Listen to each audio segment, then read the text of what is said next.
Awesome. I'm Andres. Welcome to the Baking Steel Studio, and we are rocking today. We are hanging out, making a pizza. I made dough actually yesterday, so we're doing a 24-hour dough. It's been super busy with the fourth quarter stuff, so all hands on deck. If you guys haven't got your order yet and you've ordered, it's coming. If you haven't, just email me. We'll take care of you. But for now, pizza break. It's time to make pizza, and I'm going to walk you through my steps, and then we'll get to all your questions at the end or during, whenever, and then just fire away. But if you can, save them for a couple of minutes, and we'll get to those.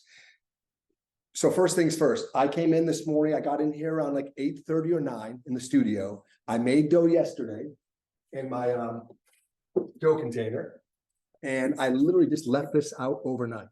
I made a like a 1.5 batch, so I made about 5 pizza doughs ish, and some bread if you'd like. So I made this last night. I actually stuck it in my oven and let it proof overnight for 24 hours. I came in, actually probably like 22 hours. I came in this morning and I made dough balls around 9 o'clock, say. So I gave it, I was planning on 3-hour final proof. When we ball up our dough and we let it rest, that's called the final proof. And I'll take it out of the fridge. Today, I only had a 24-hour dough, so I just took it off the counter. I made my dough balls at about 275 grams each, which you'll see the size of that in a few minutes. I let those rest in an airtight container, just like this, for 3 hours. And that's just enough time to let this dough start to rise and let the gluten soften and the gases start to do their thing.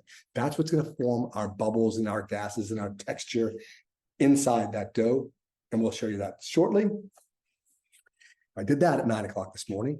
I did some emails, and then I set my timer because I didn't want to be on a phone call and forget. I fired up my oven at about 10 o'clock, 10:15. I have 2 baking steels inside. We'll take a peek in a few minutes. I've got one on the top rack, one on the bottom rack. I've been preheating on convection for about 2 hours. I want all of that heat to absorb. Typically 1 hour is fine, but to be honest, more is better. So I'm doing like an hour and a half to 2 hour preheat. Also, I didn't want to forget, so I set a timer. But oven's super hot. I can feel it here. It's at 450 degrees on convection. We'll get back to that in a few minutes. I balled up my dough. So now, and I've got my ingredients together. And today I'm trying some Isola tomatoes. Okay. And these are DOP San Marzano tomatoes. They're whole peeled plum tomatoes. Delicious. They're incredible. I opened up a can just like this, and I put them into my bowl. I crushed them, and I added a little bit of, I crushed them by hand, and I added some sea salt. That's my tomato sauce. And if you followed us, we do not cook our tomato sauce. We do taste tomatoes. There's a gazillion brands at the market, a lot of them. We love these 28-ounce cans. These are Italian. I've got Cento here. I typically have Bianco, the Napolis, which I also love. I'm just trying and experimenting some different tomatoes. And the way we do that is once we open the can up, we literally just take the tomatoes and taste them. I added sea salt. These taste phenomenal, fresh. And if they don't taste great like this, they're not going to taste great on the pizza. So my recommendation is always taste your tomatoes. Even bring a crew in. If you're having a pizza night, have a couple of different cans. I mean, I was splurging a little bit. They're between $3 and $5, $6 a can. But if you're making multiple pizzas, taste them. Taste them first, because when we heat them up, they're going to taste even more alive, if you will. They're amazing. So I like to taste my tomatoes first. I made my sauce, put that aside. Here it is. The other thing I do is after I preheat, my dough's ready, my cheese. And I've got a couple of cheeses here. I keep it in the fridge because I want to keep it really cold. So when I cook it, it's cold. It's going to slow that cooking process down like a micro amount, so it won't brown as easy, if you will. I'm using a fresh whole milk mozzarella. And today I'm using a fontina from from Whole Foods. And most importantly, I'm going to shred it. I'm using my Wonder Shredder. I like, in fact, me this camera down here a little bit here so you can see what I'm doing. My shredder, we always shred our own cheese, and I'm gonna do that now just so I can have it ready for the pizza. But we talked about the strands, like these are amazing. These strands melt so nicely. And a lot of the other graters will have these bigger holes to shred. What do you call those? Is there a specific name for these things? I should know that. The shredders. So I just kind of grate my cheese, right? Once I shred, I'll put that aside. That's probably enough for one pizza. And the reason we shred, because when we buy pre-shredded cheese, guess what happens? In order for those shreds not to stick together in those plastic bags, they need to coat each of these shreds with a starch. That prevents them from sticking, but it does not prevent them from browning. That coating is like starchy and it tends to brown really fast on our pizza, which is why we like to shred ourselves. So that's the cheese story. We've got the sauce story. We've got our dough. Now what we'll do is let's make a pizza. I'm going to give you guys a top-down view of what I'm doing here. So here we go. Boom. Hopefully you can see this. There's my cheese. There's my tomatoes. Put those to the side. And now the dough. So I made dough balls. I'm gonna put some flour down here, right? Take my dough and grab it straight out of my container, boom, and place it right down in the flour. And this is a 275 gram dough ball. I place it down, make sure it's not sticking. So I flour up generously, right? Most of this will kind of brush off, but once I get that done, I'm going to take my fingers, just lightly press my dough. And if you've played around with our 72-hour dough, this dough feels like a cloud. It is super soft and supple. I can leave the perimeter here like this, or I can press it out. Really, it's dealer's choice. There's no right or wrong answer. Today, I'm going to press out. How's that? I'm going to flatten this thing a little bit. Look at those bubbles. You can see the bubbles and the crust forming. Once it gets to be about 6 or 7 inches, I'm going to make a 10-inch pie. I'll put it in the back of my knuckles and just give it a tug and turn like a steering wheel. Just like this. You can see it's starting to grow a little bit more. Boom. Once this is done, it's really easy. I'm letting gravity do all the work, okay? I'm gonna give it a little stretch. I wanna work fast and evenly so it stretches evenly. Isn't that gorgeous? The next thing I'm gonna do, I'll put this aside. We talk about a vessel to get it into the oven, the hot oven. We need to have a peel. I love wood because wood absorbs some of the moisture. So I dust it with semolina flour and I dust it with flour. This is probably on the heavy side, but I'm just I want to just kind of smooth this stuff around. Those are my ball bearings. What I want to do is place my dough on top of the ball bearings. And just to make sure it doesn't stick. And before I do anything with sauce or cheese, I have to make sure I can give this little jiggle. And it's sliding like a hockey puck. That is critical, okay? I can't emphasize that enough. In fact, I'm going to put myself back on the screen so you guys can see me. This here has to slide back and forth before I go in the oven, before I can put sauce, before I can put cheese. Really critical. And now, so you can see it's sliding, it's ready, but I'm going to pick it up one more time, give it one last little jiggle. And you can see I've got this beautiful 10-inch dough on my peel. It's ready to be topped for pizza. So let's go back to the other one. Let's go back here. Boom.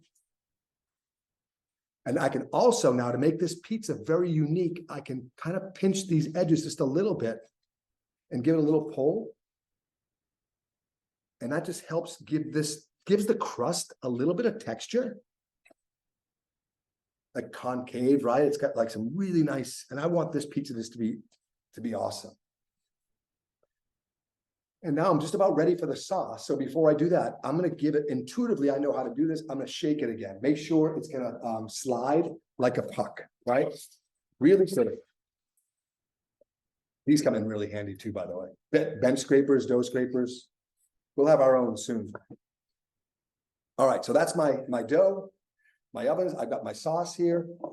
So let's just spoon it on. This is kind of chunky, like on purpose. I could have grinded it. I wanted a little chunky. I just kind of spread that around. It has a little bit of cheese on it. This already looks amazing. A little bit. Remember, when we're topping our pizza, less is more. We don't want to go too heavy. And if I dump some cheese on my peel, now is the time to grab my scraper and scrape that up. Maybe stick a little bit of flour underneath that corner, just so before I do cheese, I can shake this thing, right? And it's still gonna slide. All right, now let's do some cheeses. I'm gonna put 3 cheeses on top. So I'm gonna start with a little bit of Parm, right? Just kind of spread a little bit of Parm on there. If I want to add some dry herbs, maybe some oregano, like this would be a really nice time. In fact, I'll do that. I'll add a little bit of oregano. I'm hiding the oregano underneath the cheese. Again, lightly spread it on there. The reason we put it underneath the cheese so it won't burn. This is a dried herb, right? And now for my fontina, just kind of lightly spread it out. Really light. I don't go heavy on my soft top toppings.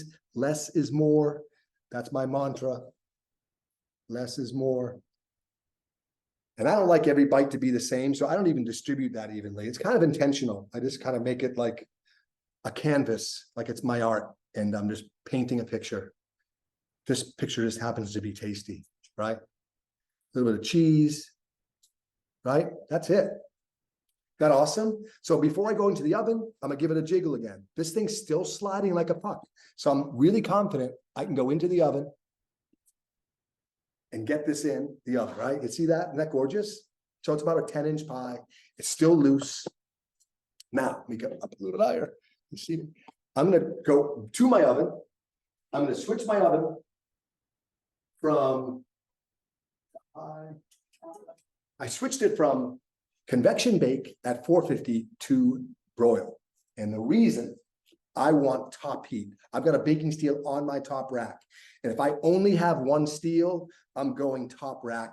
Just make sure you leave yourself enough room to get in and out. The reason I like the top rack better than the bottom rack is because it puts the broiler into play in my oven, which I love, because I get all that color, right? And that extra heat onto my pizza, and it gives it a nice char. My kids don't love char, so I don't use the broiler for the kids' pizzas. Sometimes I do, sometimes I don't. This smells amazing. And the reason I preheat at 450 is I have an electric oven here. And once I go to the broiler, and it's only my oven's only at 450 degrees, that broiler kicks in almost within like a minute, which is very fast. If I preheat it at 500 degrees in my oven and I switched it to broil, the oven's gonna have these sensors in it. It's gonna say, hey, whoa, I'm too hot. Let's cool down first, then we'll go on. So in other words, that lapse, that's like sometimes like a 3 or 4 minute lapse in time before the broiler kicks in. So we've tricked it. 450 preheat, broiler on. I bet it's already on. Well, it is red hot. Okay, so I'm gonna go into the oven. You guys can go in with me. Let's do this. I'm gonna show you what I'm doing. Pardon my handheld camera here, but you can see my oven, right? Let's open her up. My rack slide out, which is really nice. Wheel goes in, shake it off, right? Close it up.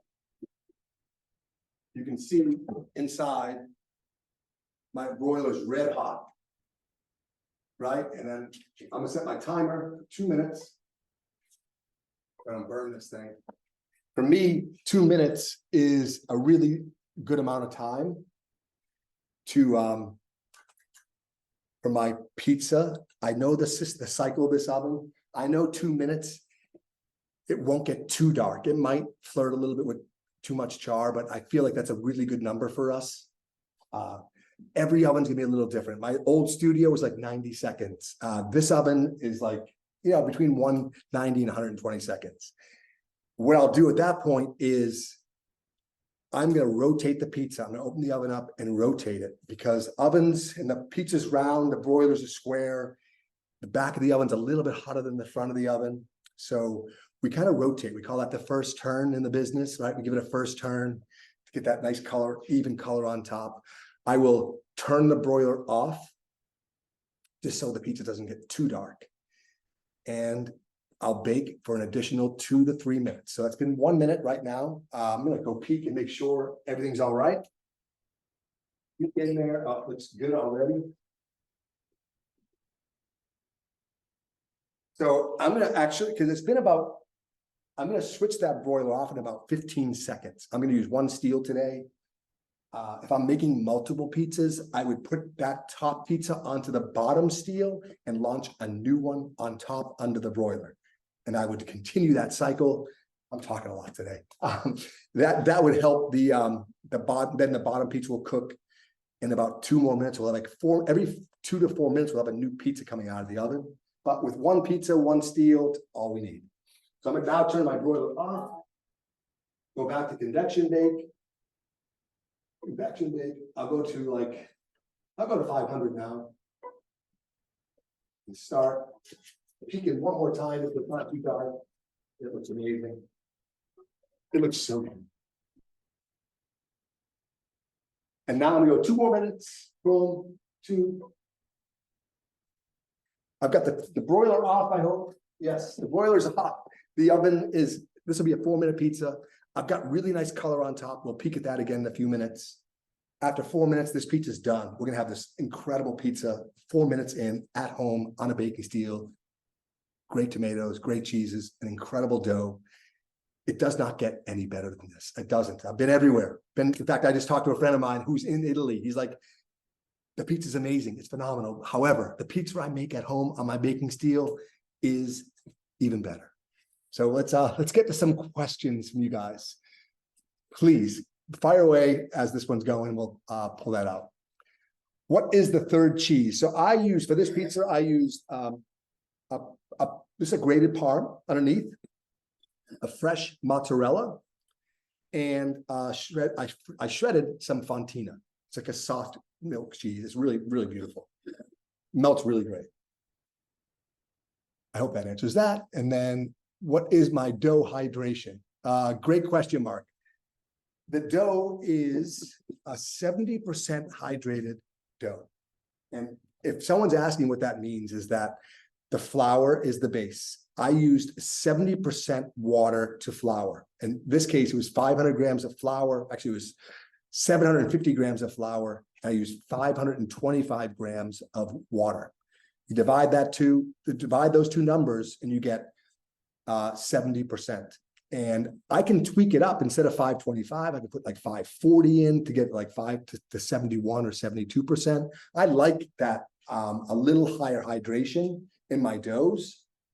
But let's go pause for a second. I'm going to go back to the oven so you guys can see as this pizza is coming out. Let's see, boom. Use camera. Timer just went off. There we go. So we dismiss that. Let's take a peek inside. Slide her out. Oh my goodness. Can you guys see that? That is unreal. That looks so beautiful. Let's take a closer look. Right? Now we go underneath here. Look at that bottom crust. It is gorgeous. So nice. So now I'm going to just pull this out. You go back here for 1 second again.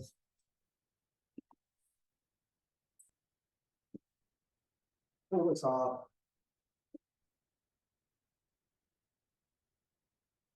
And then the pizza, voila, unbelievable. Look at the crust, crispy. Look at that bottom. 4-minute pizza, guys. Can you see? Cheese, it's hot. Hot, hot. Let's go top down so you guys can see what I'm talking about. Let's see the color here.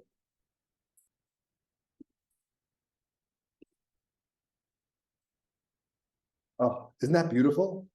It is a gorgeous, and you can see the texture from pinching these edges, right? It's got its own uniqueness to it, if you will. The color, just, I love the char. I don't know about you guys, but the cheese melts really nice, didn't brown too much.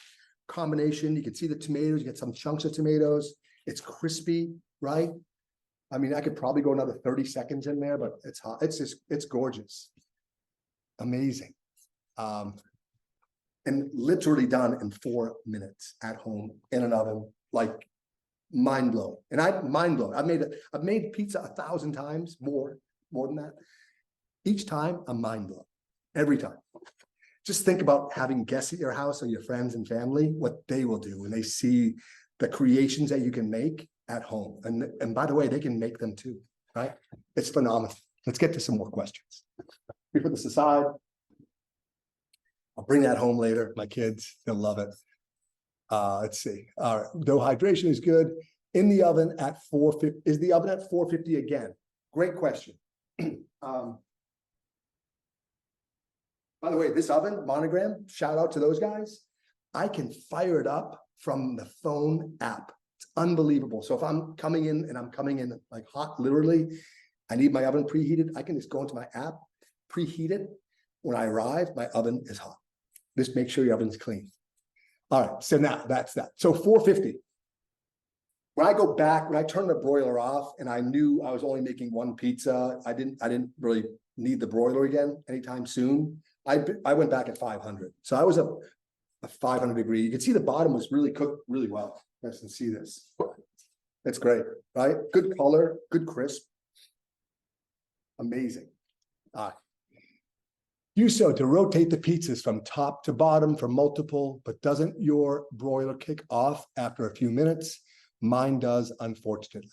Great question, Craig. Yes. And when I'm doing that, I need to be mindful of the cycle of my broiler.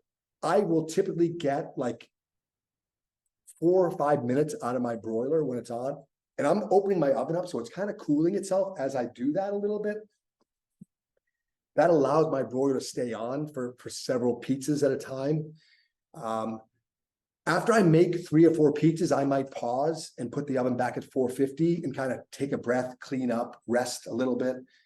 Very, very few circumstances where I need to be cranking out like multiple pizzas for guests like live. Typically for me, and I'm doing a party, I'll make 3 cheese pizzas like this for the kids, and I'll crank them. And then what I'll do is I'll pause, reset, clean up, get my mise en place ready, and then let the oven kind of reset itself again. And then I'll fire off more, if that makes sense.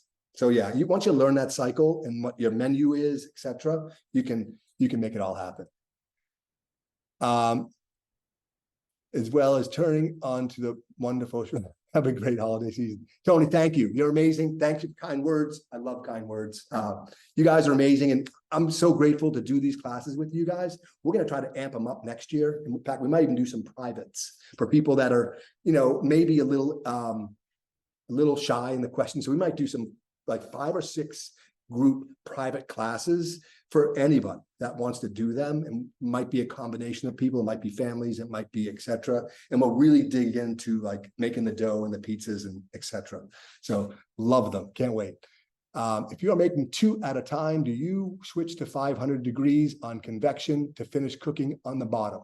Then you aren't using the broiler for the top, or what do you do? So if I'm making 2 at a time, if I'm making 2 at a time, a couple of different ways. One, I can get the baking steel plus, and I can fit 2 pizzas side by side. That's kind of a dream setup, because I can launch 2 at a time.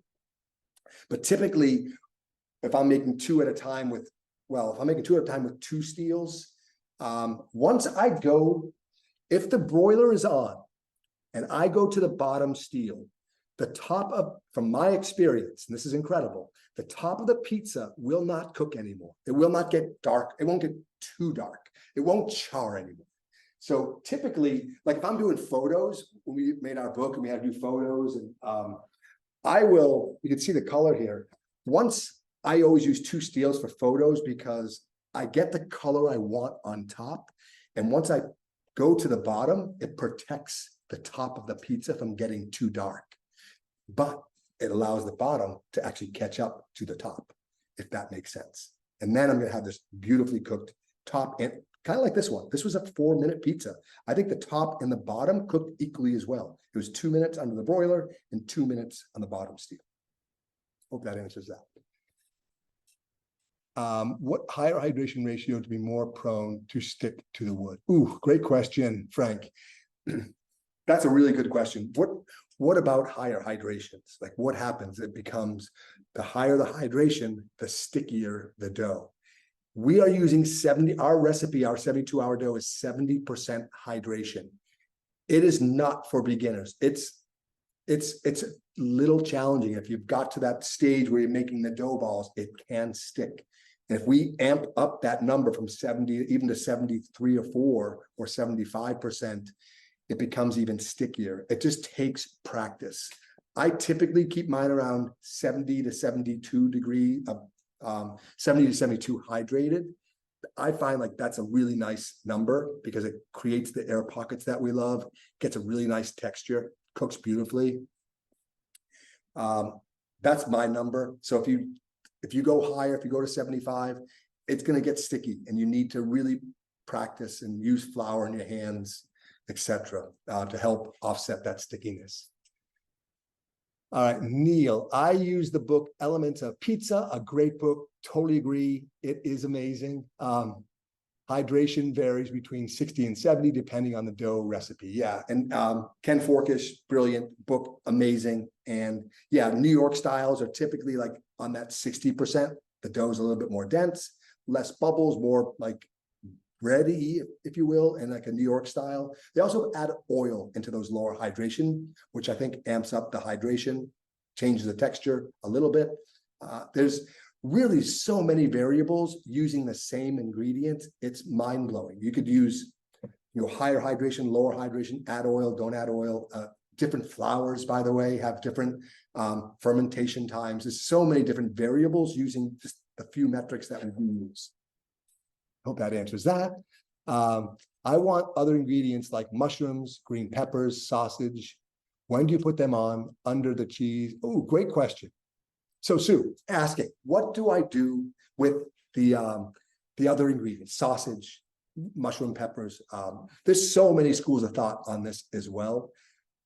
Personally, I put everything on raw, unless I'm like caramelized onions. Then I'm going to cook those first, obviously. But for like a pepper and sausage and onion pizza, chop them small. I will put them on top of the cheese, just like after I cheese this pizza, I would have just sprinkled them on. The sausage, I will also put on raw. Just be mindful, not huge chunks of sausage. You want that to cook through, and smaller pieces typically will cook faster than the larger pieces. So, but I might, if I'm using a lot of meats, I might change my broiler time to like say 1 minute. So I'll get like 4 minutes without the broiler, just to help some of those toppings cook a little bit more thorough, if that makes sense.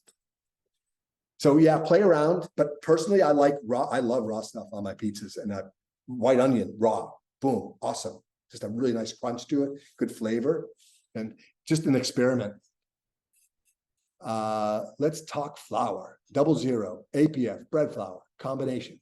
Mark, great question. Let's talk flour. I am using,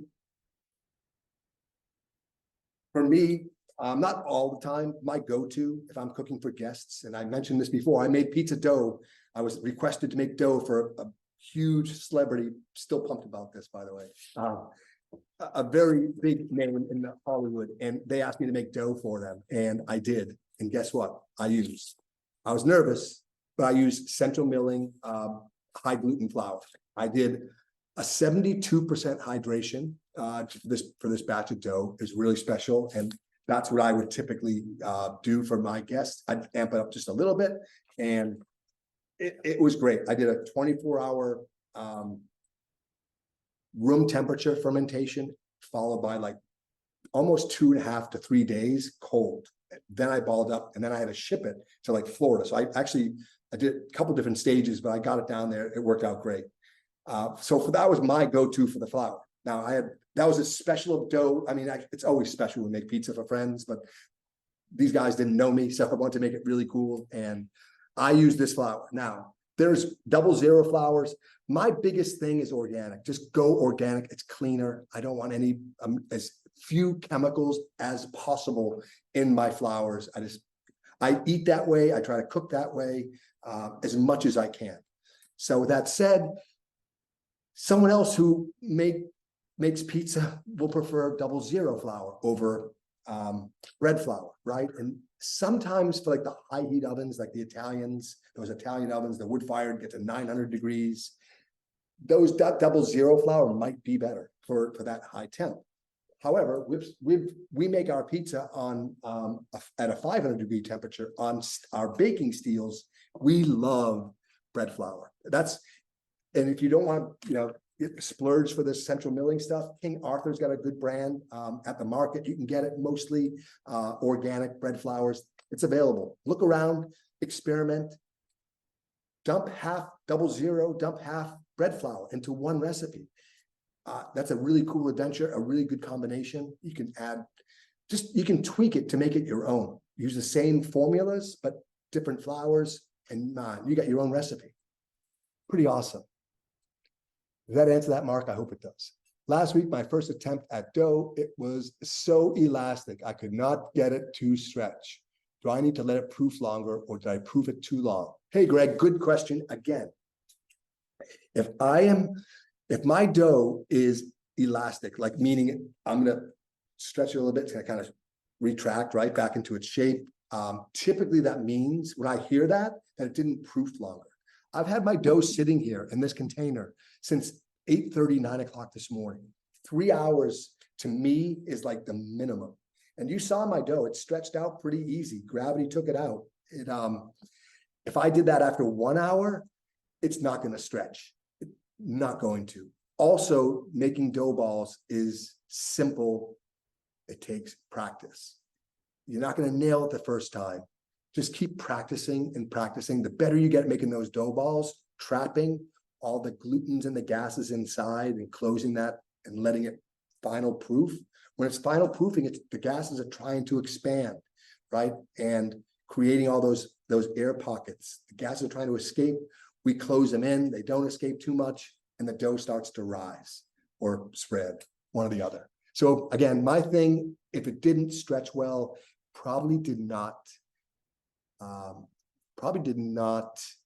proof long enough. Colleen, let's go. I don't want the char. Would you leave it at 4? Ooh, there's a great question. I don't want the char. Would you leave it at 450 convection or raise the temp to 500 convection and put it in?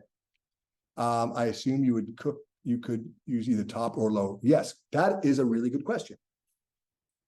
My kids don't love char. They would probably eat this. This is a little dark, but not crazy. My kids don't like the char typically. So I will just do a 500 degree bake. If you have 550, now's the time to use it. 550 degree bake, no broiler.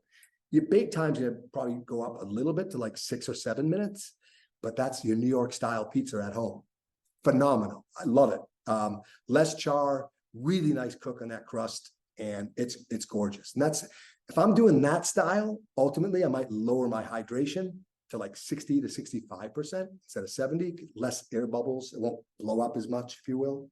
So again, and I'll have some oil in my dough potentially. It's a different style pizza. Amazing, and no broilers necessary. The steel still is phenomenal to create that crust that you need. I hope that answers that, Colleen. I can tell that I'd love to sit down and have a couple of beers and pizza, of course, with you. Thanks for this webinar. Neil, anytime, man. Let's say, anybody's in Grand Rapids, we're going to be opening the studio up next year to have some guests, some live guests. I'd love to have. In fact, we might be doing some really cool pizza making stuff next year. So if you're in Grand Rapids, come on over. Let me know. Email me. Potato grater that gives large. Oh, Amazon has a No Pro stainless potato grater that makes the bigger shreds. Yeah, boom, there you go. Not as classic as the Wonder Shredder, but yes, I'm sure there's different brands now, like OXO would probably have the bigger graters. Thank you for that. Hi there from Brazil. Ooh, I love it. Will this class be published somewhere? I'm having connectivity issues. I don't see your name in there, but yes, we're recording this and I'll put it back on YouTube probably tomorrow or Friday afternoon. Well, I won't even edit it. It's gonna go boom right on there. You'll see everything that we did. And any questions, you can email me at Andrus@Baking Steel. Oh, private for dinner party. Let me know when you decide and cost. We'll pay and we love it. Awesome. Robin, we will be doing this. This is something, in fact, we're having difficulties on the tech side launching this, but it is going to be a thing, small private classes next year. Not a lot of them, so it'll be limited. However, it will be weekly. So love to, and it's going to be small, like real small and quaint. So it'll be kind of going back and forth. We'll be able to see each other. So it'll be a little bit more intimate than what like this is. I wish we could put everyone's face on here too. However, it'll be amazing. Can't wait. This is a great question. Warren, have you experimented with adding beer to your dough? Yes, 100%. It's amazing. I don't drink alcohol. I quit a few years ago. Better decision for me personally. I feel way better. However, I will have beer dough because it's going to evaporate. The alcohol is going to get out of there, right? And my kids can eat that too. So when we make our dough, 70% hydration, guess what? We take the water out and put the beer in. Exactly the same formula. So it'll be 500 grams of flour, 350 grams of your favorite beer. And it doesn't change. It might change the hydration a smidgen because the beer could be carbonated. There's some air bubble, maybe. I'm just making that up, but maybe. However, it's a 1-for-1 trade-off, and it is delicious. Yes, great idea. One can cheat with the wet dough by using parchment paper. Let it cook a minute on the side paper and then slide it out. Brilliant idea, Rick. Yes. The peel, right? The wood peel to launch. It's tricky. It's probably one of the hardest things to get when you're making pizza at home for the first couple of times. Stressful. Center ourselves, take some deep breaths. Remember when we floured up our peel? Flour and semolina flour. Those are your ball bearings. You can barely see them on here, right? Right? Those are your ball bearings. Those ball bearings go on. It helps it slide.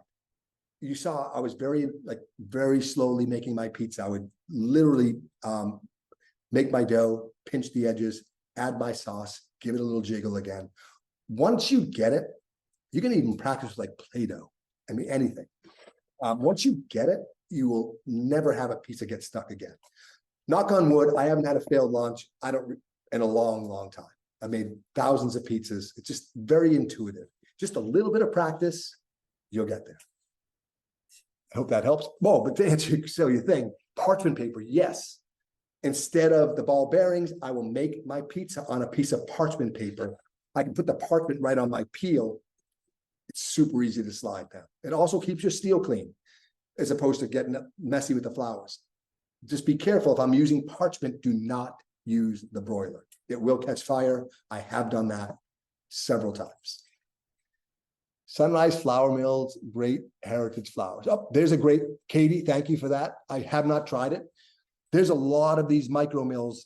Look around, Google in your area. You'd be amazed at how many of these small farms have their own flours, and they are awesome typically.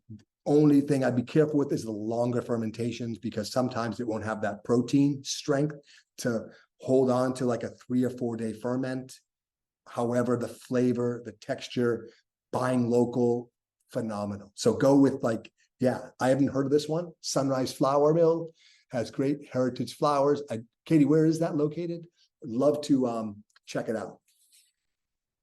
Thanks so much for the class. It's putting dough in a Ziploc bag. Okay for the freezer. Yes, it's great. I would recommend a Ziploc bag or maybe a plastic wrap first, then Ziploc it, kind of double protection to prevent it from freezer burn.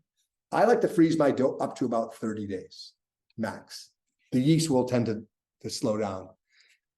Awesome. All right. If you have only one steel, how would your technique change? And when? Well, if I had one steel, I only use one steel today. So I would do the top rack only. Again, leaving enough room so I can get my pizza in and out. I'm fortunate this monogram oven has racks that slide out, which allows me to get super tight to the broiler. But I don't want to get too tight to the broiler, because if I'm too tight, I won't be able to get it in and out. But I'm gonna just show you guys here quick my oven setup. Okay, you see this? So let's go in. You can see my setup there. I've got a steel on the top, and that's about 7 inches. But again, these racks slide. Highly recommend that. Now I've got a steel on the bottom. Got a big gap in the middle there, so I can put some breads down there. But I'm about 6 or 7 inches, probably about 6 inches from my broiler. That might be tight if I didn't have a sliding rack, but I could actually go up one more too. Anyway, that's my oven. Monogram. I love it. It's a great oven. Anyway, that's my oven inside. Great. Okay, and then the second part of that question was, and when did the dough have bubbles, should you avoid getting rid of them? There's a good question, Colleen. The bubbles, that's a dealer's choice. Personally, I think pizza is like a snowflake. Everyone should be a little bit unique and different. I think every bite should be a little unique and different. I leave the bubbles. If they're sometimes they'll get too big and they'll blow up and they'll be, you know, have a super big jar. But I keep a close eye on them. I usually don't pop them first. And then Danielle asked, do I use convection bake? And yes, this oven has convection, and that's just a fan in the back of my oven that blows. What I love about convection, it just makes that even heat in my oven. So between the convection and my baking steel inside, I have literally like a deck oven at home. And that's, again, we're creating like world-class pizzas, like better than restaurant quality in our own home, right? We have so many more controllables at home than some restaurants do, because one, we're not making hundreds of pizzas every single day, so storage is not an issue. We can make, you know, our dough and we can ferment it in our fridge for several days, and it doesn't get in the way of anything. So it makes it perfect. Hope that answers that. And then Kevin, something I did to make launch better is to shake the peel in between steps. Dough on, yes, that helps keep it and learn what might it make. Yes, that's a great question. So what Kevin's saying is he will make his dough. He'll give it he'll give it a little shake. As he's putting some toppings on, he just knows intuitively now to grab his peel and give it a jiggle so it doesn't stick throughout. And you want to continuously do that. I'm sure you do it intuitively now, Kevin, and you never have a problem anymore because you know that has to happen. I do it without even knowing. I'm just like talking to somebody. I'm like, and by the way, if it gets stuck, I can like loud. I can drop it. That kind of loosens it up a little bit too. But that's why we love the wood versus metal to launch. Sunrise is somewhere. Oh, it's in Michigan. What? True on the longer fermentation needed. Yes. Thank you. Are you using the 14-inch? It's a good question. So I gotta check out Sunrise, but this is the 14-inch peel. I made about a 10, 11-inch pizza, maybe a 12-inch pizza here, probably 12. Personally, so let's talk about peels for a second. We make 2 peels. We make a 14-inch, we make a 16-inch. We also have a board, but let's stick with the rounds for now. 14-inch matches my 14-inch baking steel in my oven. So in other words, if I max out this pizza here on my peel, it's not going to be bigger than my steel, right? If I used a 16-inch peel and went on to a 14-inch steel, guess what? I might have an issue, right? So we make a baking steel pro that's 16 inches steel. It's massive. It makes big pizzas. So we make a 16-inch peel to match that. I hope that answers that. So you kind of want to be mindful of that, right? Just be mindful that I'm making a 14-inch pie. We just took the math out of it for us. 14-inch, 14-inch. I can't make a mistake there. Would you bake bread on the bottom or move the rack to the middle? Good question, Vicky. I'll keep my setup. I'll keep it. I have a bottom one. I have a top one. I've got a big gap in between. So if I'm making breads, I'll just go to the bottom steel for sure. I don't need to remove any steels. I'll keep them in there. So I like the bottom for breads. And sells the actual wonder. Well, who does? Jacob Bromwell.com. So everyone, jacobbromwell.com sells the actual Wonder Shredder. It's $50. Holy shit. $50 for the shredder. It's awesome. It's cool. It's a classic. I'd grab it. Good stocking stuffer. Question on sales. I would like to purchase a few baking steels items for Christmas gifts. Is it possible to add a gift card and or gift wrapping? That's a great question, Warren. You know, we're not set up for that right now. Our steels are sitting in our distributor already because we had to queue everything up. So we're not able to do that currently. If it's a lot, like if it's multiples, you know, send me an email, andres@bakingsteel.com, and I'm happy to see what we can do to help out. Hope that answers that. It's just, we're under crunch time right now. And I don't know if anybody's ordered Christmas stuff. It is slow shipping, really slow. And if you're buying a baking steel and you want it for Christmas, now's the time. Get in there. I think tomorrow is I think it's tonight is our shit. Is today Thursday? Oh no, I just realized something. I cut off. Oops. Yeah, you need to get it in. Get your order in. Is today Thursday? Tomorrow's Friday. Shoot. Okay. My bad. Sunrise in Minnesota. Okay. That's cool. I'll check it out. Anyway, it's still close by, just over the lake. Thank you. Anybody else have any questions? You guys are amazing. These questions were great. Awesome. And we'll get back to the classes. We're gonna have guests next year. It's gonna be phenomenal. You guys are amazing. Thank you for being here. Oh, today's Wednesday. Thank you, Warren. Thank you. Thank you. I had a mind melt. I'm like, oh my God, today's Thursday. Whew. Thank you. That's great. Will you be posting this pizza dough recipe? Yes, Colleen, the recipe's on our site. When we do the follow-up email, we'll include the dough recipe. You guys are amazing. Thank you, Vicky. Thank you, Tony. Thanks for the Wednesday comment too. That was a mind melt. Anyway, amazing. Andres from the Baking Steel Studio. Cheers to you guys. Have an amazing holiday and reach out if we can do anything for you. Okay. See you soon. Happy holidays. Thank you.